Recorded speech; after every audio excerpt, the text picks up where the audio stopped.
Voyage en récit, Père Marc Cholin. et Geoffroy Scribe. Merci, Père Marc Cholin, de nous recevoir dans cette émission. Vous êtes administrateur de cette paroisse de Visil où nous nous trouvons, Saint-Paul de la Romanche. Vous êtes le curé de la paroisse Saint-Bernard d'Oisan. Donc vous avez un emploi du temps sans doute bien occupé. Merci de consacrer cette demi-heure d'émission à ce sujet, suite évidemment à l'article que vous avez publié dans le journal La Croix. On va lire le tout début, intitulé « Opinion ». C'est votre opinion. Face à la pénurie de prêtres, pourquoi ne pas s'inspirer du Moyen-Âge, s'interroge le père Marc Cholin. Des couples, une fois leurs enfants élevés, pourraient choisir de vivre comme frères et sœurs pour que l'époux serve l'Église comme prêtre. Une piste audacieuse qui permettrait de revitaliser les communautés rurales. En préambule, mon père, je tiens peut-être à dire que cette conversation n'a pas pour but de polémiquer, ni de défendre mordicus telle ou telle position, mais on peut constater, au vu du nombre de réponses écrites qui ont fusé dans les journaux, sur les réseaux sociaux, que peut-être y avait-il une place simplement pour vous donner la parole.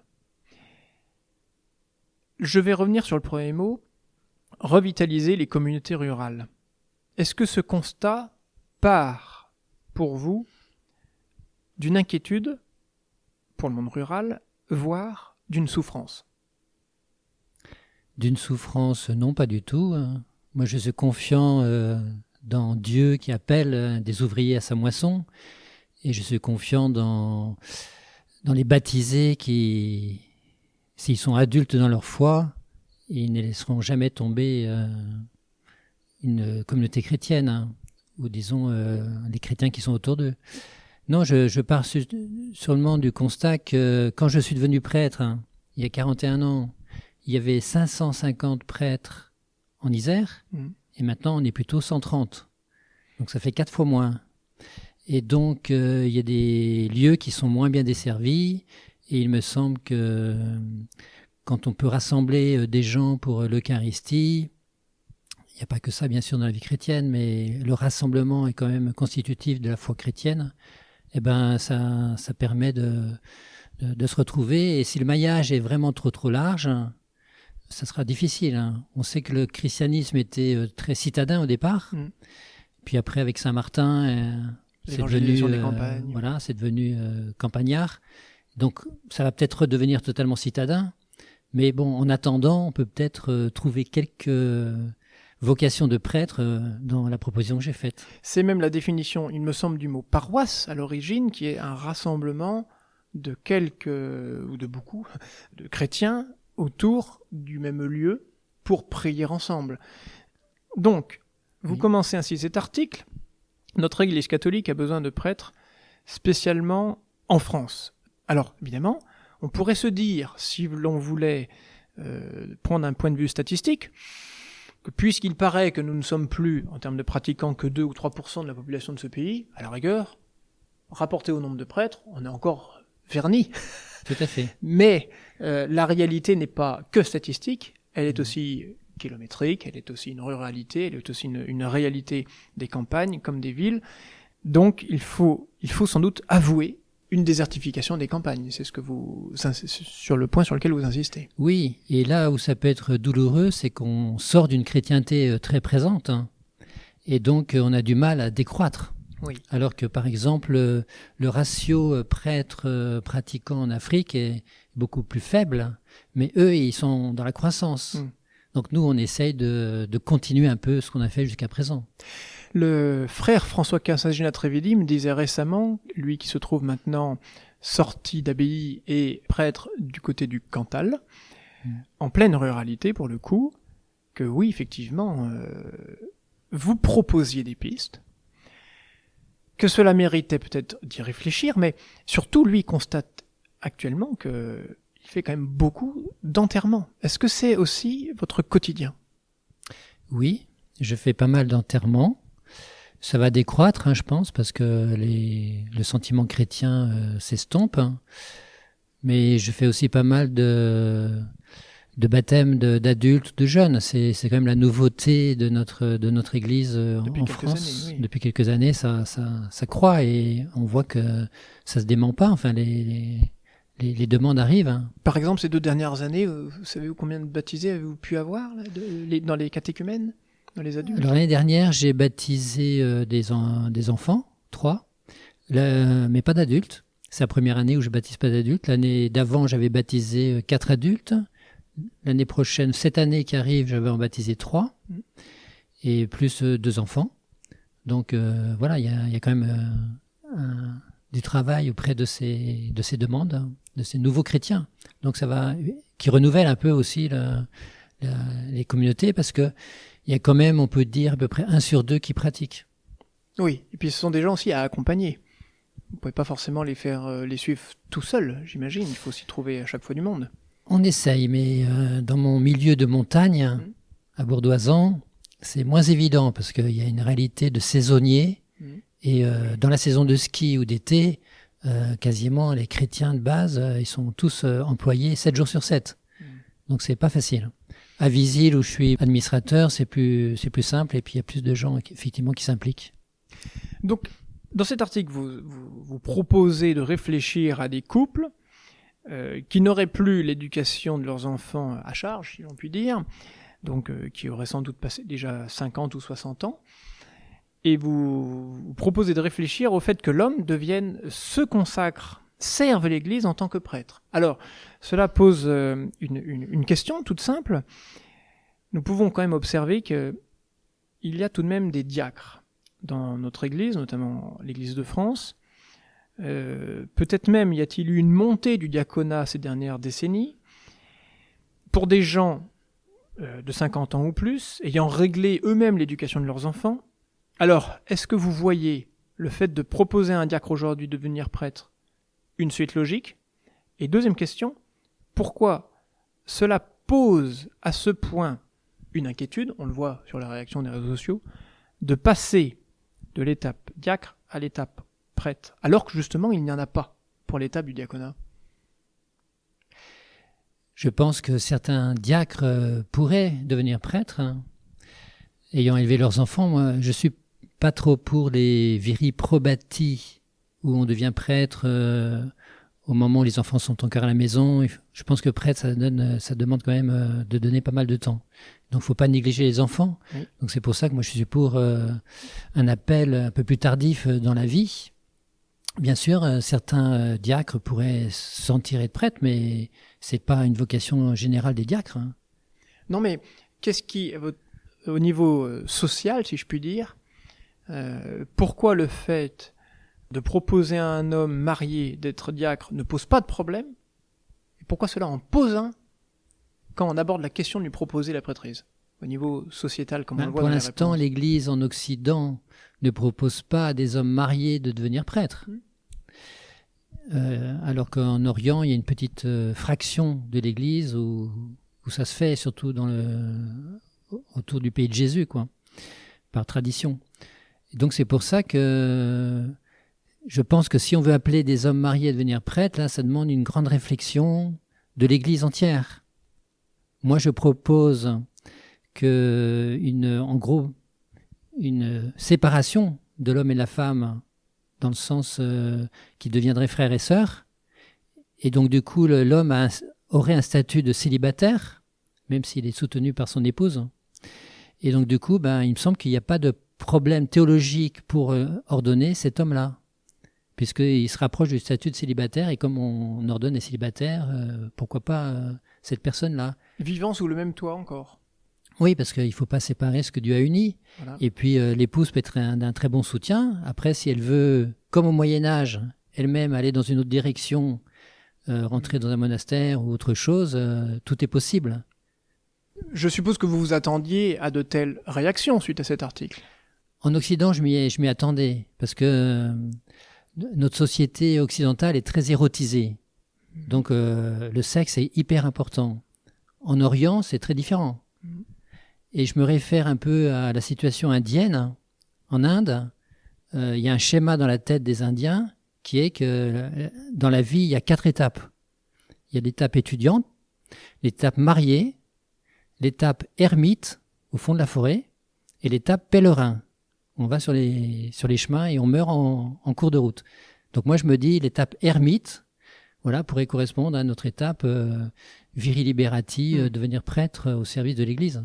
C'est vrai que vous avez cité le pays de Jésus, ou en tout cas le voisinage. C'est vrai qu'il y a beaucoup d'églises dans lesquelles la situation peut se trouver. Par exemple, sur cette antenne, nous avons pu présenter un film intitulé Le Cardinal, sorti en 2019 par un réalisateur roumain qui parlait de Monseigneur Iuliu Osu, béatifié d'ailleurs, qui était gréco-catholique, lui-même fils de prêtre. Oui. Donc la situation se trouve, c'est vrai, dans ces églises-là, et on pourrait même faire une digression si l'on souhaitait. Alors là, nous n'allons pas rester dans le domaine de la chrétienté, nous allons aller chez les cousins, si je puis dire, que sont, alors c'est très peu connu, que sont les Mandéens Sabéens, c'est-à-dire ceux qui suivent les disciples de Jean le Baptiste à l'époque. Eh bien, il n'en reste plus que quelques milliers dans le monde, mais chez eux, le thermisa, c'est-à-dire le prêtre, pour être prêtre, doit être marié. Pourquoi ? Parce qu'ils estiment que un homme, s'il doit diriger une communauté de fidèles, doit avoir fait ses preuves en dirigeant déjà une famille. Incroyable. Bon, on a le droit de dire ce qu'on en pense, mais je vais revenir au sujet peut-être du diaconat que nous avons abordé tout à l'heure. Par exemple, on comprend que vous vous posez la question comment réinventer des engagements cléricaux, parce que vous parlez du fait qu'au lieu de s'investir dans une quelconque association, il pourrait servir l'Église. Alors la question qu'il peut se poser, c'est pourquoi n'y aurait-il pas non plus un diaconat provisoire pour des gens, par exemple de 25 ans, restant diacres dans leur vie active, et concrétisant plus tard, par exemple vers 50 ans comme vous le soulevez, 50 ou 60 ans, moins actifs dans leur vie professionnelle, et passant à l'étape de la prêtrise que vous proposez. Avez-vous pensé à ce schéma-là ? Mais moi, j'ai pensé à tous les schémas possibles. Je sais qu'il y a des schémas qui ne sont pas réalisables tout de suite. Alors, évaluons tous les schémas possibles. J'attends les propositions des autres personnes. Et puis, on discute. Et l'Église, dans son autorité, dira, on va plutôt vers ça. Ça, c'est possible maintenant. Ça, c'est possible dans un certain temps. Pourquoi pas ? Vous citiez donc des réactions d'autres personnes. Auxquelles pensiez-vous ? Pensiez-vous à des amis proches, des personnes de la paroisse, des prêtres de votre diocèse, l'évêque ou d'autres ? Alors moi, j'ai des amis de mon âge qui ont vécu Vatican II quand ils étaient jeunes, qui sont bien impliqués dans l'Église.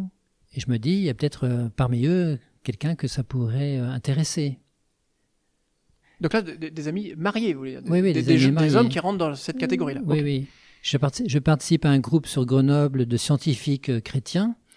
Et on a pris un début de rencontre pour parler de mon texte qui a fait un peu de bruit. Et il y en a un qui a dit à la fin, mais ça me correspond tout à fait. Parce que j'ai fait en plus des études de théologie, etc. Je suis marié, etc. Mais il disait, je suis un peu vieux. Donc là, c'était un peu trop tard. Il arrive à 77 ans. C'est vrai que là, c'est un peu juste. Sauf si la constitution des habitants de Loisan, nous, on ne meurt pas avant 90 ans. Alors, je vais peut-être illustrer la réaction de cet homme par rapport à un extrait de livre. Il s'agit d'un livre assez copieux, intitulé « Les Limbes » de Pierrick de Chermont, et qu'on trouve dans le 6e cahier « Cheminement », grammaire chrétienne, première esquisse, pour être précis, village et paroisse rurale. Il écrit ceci. Au sein du village subsistent 2 ou 3 familles chrétiennes qui s'accrochent à leur foi. Elles n'ont plus de prêtre pour les animer. Pourquoi, question qu'il se pose, pourquoi ne pas consacrer l'un d'entre eux, un ancien entre guillemets, afin que tous se réunissent dans leur église, qu'ils y écoutent la parole, prient et communient ensemble. Cet abandon, se laisser mourir par les autorités religieuses, est un cri lancinant qui me noue la gorge à chaque entrée dans un village. Fin de citation. Comment percevez-vous cet extrait, Père Marc Cholin ?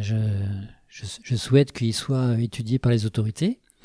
Personnellement, en Oisan, comme je ne peux pas aller partout à la fois, on a réinstallé une assemblée de prière dominicale. Notre évêque précédent n'était pas trop d'accord. Et où Voilà, donc deux anciens animent un temps de prière. On lit l'Évangile et j'aurais autorisé la communion aussi. Non, mais ils disent pas la messe. Mais ils rassemblent les chrétiens du coin, ce qui permet une continuité par rapport aux autres messes où je peux aller célébrer. Oui. Mais donc là, je pense que c'était une bonne piste. Effectivement, ça peut être aussi des hommes mariés qui restent en couple, mariés normaux, si on peut dire. Et je pense que c'est une piste aussi que l'Église doit creuser. Mais j'aime quand même bien l'idée d'un appel particulier. Parce que un clergé marié, c'est une assurance vie. C'est une assurance, c'est une assurance éternité. Parce que on est marié, et puis il y a souvent de prêtres, de père en fils, on devient prêtre. Donc, tandis qu'en Occident, on dépend de l'appel du Seigneur sur des jeunes hommes, voilà, et qui pourrait être aussi un appel du Seigneur sur les anciens qui accepteraient de donner leur vie entière à servir l'Église comme prêtre. Oui. Donc j'aime bien cette dépendance de Dieu. Oui, mais on pourrait penser, en vous écoutant, Père Marc Cholin, que vous citiez les enfants de prêtres qui avaient peut-être, certains d'entre eux, envie de suivre l'exemple de leur père. Oui. Bon, c'est-à-dire qu'au moins, ils ont eu un exemple, ils ont entendu parler de Dieu dans leur enfance. Cela doit aussi nous poser une question pour des familles qui, peut-être, ont peur ou pensent même pas parler de Dieu à leur progéniture. Oui. Cela aussi pose question. Oui. Bon, on trouve quelquefois des prêtres qui sont issus de familles totalement athées, hein, ça arrive. Mais pour moi, ce clergé marié ressemble plus au clergé de l'Ancien Testament que du Nouveau. C'est bien pour ça que j'aime bien cette idée qu'on est appelé par Dieu pour être prêtre. Parmi les personnes que vous évoquiez, quelle a été la réaction de votre évêque ? Non, pas de réaction encore. Et peut-être d'autres amis évêques ? Donc il y a eu 3 journées diocésaines la semaine dernière. Donc il y a beaucoup de gens qui sont venus me dire, voilà, je fais le buzz sur les médias, mais bon, très bien. Et puis ils étaient tous un peu heurtés par cette idée de frères et sœurs. Mais moi j'aurais dit, c'est peut-être une étape intermédiaire et réalisable assez vite, avant de réfléchir plus fortement, quoi. Mais non, l'évêque, il a d'autres soucis en ce moment. Hein. Il veut nommer les prêtres du diocèse. Il va y avoir un tourne-vers gigantesque pour rétablir, en fonction des orientations qui vont se décider, voilà, là où il faut mettre les forces vives. Hein. Et il était question, enfin j'ai entendu que peut-être que l'Oisans n'aurait plus de prêtres. Voilà. Peut-être pas l'année prochaine, hein, mais dans les années qui viennent, hein, avec une sorte d'équipe volante qui va surtout à Noël, parce qu'à Noël, il y a des assemblées de 600 personnes. Donc, voilà, qui prennent en charge certains événements, mais moins de continuité dans l'année. Mais c'est aussi reconnaître une réalité, donc un kilométrage, des reliefs, évidemment, nous sommes en pleine montagne, un nombre de prêtres disponibles ou non. Peut-être que agrandir des paroisses, ce qui est fait, n'est plus tellement réaliste. Je pense qu'il faut réfléchir à ça aussi. Il faut faire avec le réel. C'est peut-être que avouer, reconnaître que oui, nous devons, pour le moment, ne plus assumer tel service dans telle région. C'est pas forcément abandonner, mais c'est être peut-être honnête envers soi-même. C'est peut-être ça qu'il faut faire. Moi, je me dis, il y a quand même peut-être, pendant quelques années, une autre solution pour qu'il y ait, par exemple, une quinzaine de prêtres anciens qui viennent au secours, quoi. Et comment articuler cela avec, au niveau national, le renouveau, ne serait-ce que par les catéchumènes, auquel nous sommes heureusement confrontés ? Est-ce qu'on peut se dire que d'ici peut-être 5, 10, 15, 20 ans, il est possible que tous ces nouveaux catéchumènes apportent du sang neuf, même au niveau de vocation de célibataire, pour devenir prêtre. C'est des idées également. Et des idées possibles, oui. Après, bon, on a toute une tradition d'église où on ne fait pas n'importe quoi. Non, mais vous ne proposez pas non plus n'importe quoi. Non, je pense que je me base un peu sur donc une expérience du Moyen-Âge, sur cette culture indienne, voilà, où le couple a différentes phases dans sa vie de couple, et pourquoi pas une phase nouvelle, hein, un peu originale, hein, pas très comprise dans les jours derniers, là, mais peut-être que l'idée va faire son chemin. Et je compte que quelques-uns se disent, bah oui, tiens, pourquoi pas moi, il va voir son évêque, ça va bousculer l'évêque, et hop, c'est en marche. Mais peut-être que ça sera juste un couple sur 1000, ou peut-être 0 sur 1000, donc mon idée tombera à l'eau, c'est pas grave, il faut un peu réfléchir à ce qui est faisable. Hein. Que répondre ou que souhaitez-vous peut-être répondre à ceux qui vous disent dès la parution de votre article que de toute façon elle est à l'eau? Je pense que ceux qui ont réagi en premier, c'est des épidermiques, hein, et qui, eux, n'ont qu'une idée en tête, c'est les viri probati. Donc, voilà, qui réagissent. Moi, j'attends la deuxième vague. J'attends ceux qui réfléchissent en deuxième, en disant, mais oui, peut-être que c'est peut-être pas si bête, peut-être que Dieu va vraiment appeler des gens comme ça, puisque pour l'instant, ils n'avaient pas l'idée d'être appelés. Donc, peut-être qu'ils vont répondre en disant, mais oui, j'ai envie de donner la fin de ma vie pour ça. Je pense on a eu un prêtre ancien à Grenoble qui était veuf. Oui. Mais sa vocation de prêtre date d'avant. Il en avait parlé avec son épouse au moins 10 ans avant que son épouse meure. Ah oui. Et donc je me dis, ben voilà, c'était peut-être ce genre de personne qui aurait pu devenir prêtre même si son épouse était encore vivante. Et bien sûr, on ne veut pas fabriquer des veufs artificiellement. Hein. On ne va pas demander à Poutine de venir empoisonner toutes les femmes de futurs prêtres. Vous avez le sens de la formule, vous avez peut-être aussi le sens de la provocation? Ben, c'est la réalité. Hein. Non, mais par exemple, quand on vous lit « Mes amis évêques parlent souvent d'ordonner des hommes mariés selon la tradition orientale, mais c'est un prétexte pour ne rien entreprendre. » Ça fait 50 ans qu'ils ne font rien. Moi, ça fait 50 ans que je suis dans le circuit, j'étais séminariste. Et depuis 50 ans, on fait rien. Et du coup, j'ai des amis qui sont devenus prêtres dans la perspective qu'un jour les prêtres se marieraient. Et il y en a un certain nombre qui ont quitté le ministère à cause de ça. Voilà. Ils ont trouvé une épouse, et puis voilà, ils sont mariés. Ça s'est pas toujours bien passé après. Mais donc ça veut dire que ça fait 50 ans qu'on se dit ça va se faire. Moi, je dis, faisons une étape intermédiaire. Et puis réfléchissons pour la suite si les autorités le veulent. Quelle a été la place, ou plus généralement, quelle est la place, évidemment, ça fait bizarre de poser cette question à un prêtre, mais de la prière dans votre vie, et spécifiquement pour la proposition de cet article? Ça a été, je suppose que ça a été quand même mûri. Oui. Par la pratique depuis 50 ans, comme vous le dites, mais aussi par la prière. Oui, bien sûr, par la prière. Puis on glane des idées à droite, à gauche.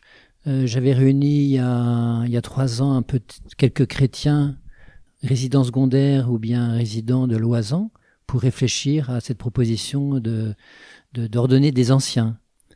On n'avait pas parlé de frères et sœurs, mais juste voir comment il faudrait les former, comment les appeler, et en tout cas avoir l'idée que des anciens, un peu comme dans les Actes des Apôtres, puissent être responsables de communauté et puissent être une présence signifiante. Et sur quel point exerciez-vous, dans cette réflexion, votre vigilance sur le fait que cette personne soit pieuse, ait des connaissances en théologie, mais également, j'imagine, des connaissances de la localité, des gens, là où il servirait, je suppose. Les anciens, l'avantage des anciens, c'est qu'ils ont de l'expérience.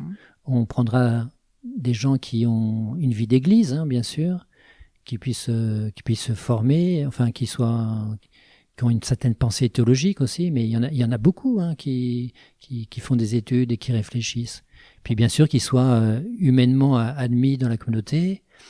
Et dans les Actes des Apôtres, il est dit que les enfants des futurs anciens soient chrétiens et la foi. Donc ça, ce sera pas si évident que ça, parce que il y a une génération qui n'a pas réussi à transmettre totalement. Comme vous le disiez, cela paraissait inné pour la tribu de Lévi dans l'Ancien Testament, mais force est de reconnaître qu'au XXe et XXIe siècle en France, c'est pas évident.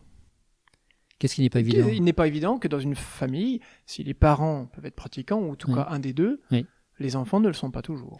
Oui, bon, mais parmi tous les enfants, il peut y en avoir quand même 2-3 qui ont bien reçu cette transmission de la foi. Pour finir, Père Marc Cholin, je prends votre conclusion. On ne peut pas rester les bras croisés. Et on a bien compris que vous aviez déjà engagé des réflexions pour arriver à cet article avec d'autres paroissiens. On ne peut donc pas rester les bras croisés devant la diminution du nombre de prêtres. La piste évoquée ici peut être mise en œuvre assez rapidement. Question, quelques évêques audacieux sauront-ils s'y intéresser? Est-ce là une provocation pour des vocations? J'interpelle déjà les 7 évêques que je connais, que j'ai côtoyés dans mes études. Voilà. Peut-être qu'ils vont réagir, hein. Je ne sais pas. Parce que je crois qu'il y en a beaucoup qui cherchent des prêtres. Hein. Alors ils vont les chercher en Afrique. Je ne sais pas comment. Je pense que si une piste se propose, ils vont peut-être l'étudier un peu. Quelle durée vous laissez-vous pour avoir réponse éventuelle des autorités ecclésiastiques? Êtes-vous dans l'espérance? Vous laissez l'Esprit Saint faire? Moi, je suis toujours dans l'espérance. Et l'Esprit Saint nous suggérera peut-être d'autres manières de vivre en Église. Et peut-être que d'autres églises, d'autres pays vont aussi nous inspirer. Mais bon, moi, je désespère jamais. Et je me dis, je remets cette proposition, elle est publique maintenant. Hein. Donc, je ne vais pas la pousser à fond. Je pense que maintenant, il faut que l'Esprit Saint travaille les cœurs des autres. Si censé qu'il ait travaillé mon cœur avant. Mais bon, justement, ça c'est un travail d'église, hein, que l'Esprit Saint mette d'accord un certain nombre de personnes pour faire telle action. Merci beaucoup, Père Marc Cholin. Merci.